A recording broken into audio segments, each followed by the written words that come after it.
A light magnitude 3.4 earthquake hit 85 kilometers, 53 miles, away from Tobelo, North Maluku, Indonesia, in the early morning of Friday, April 25, 2025 at 12:23 a.m. local time, GMT+9.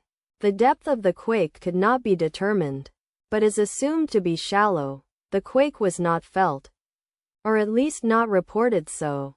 First to report, BMKG after 4 minutes.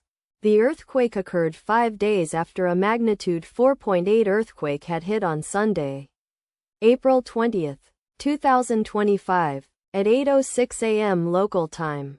Asia, Jayapura GMT+9. In 65 kilometers, 40 miles, distance to the south.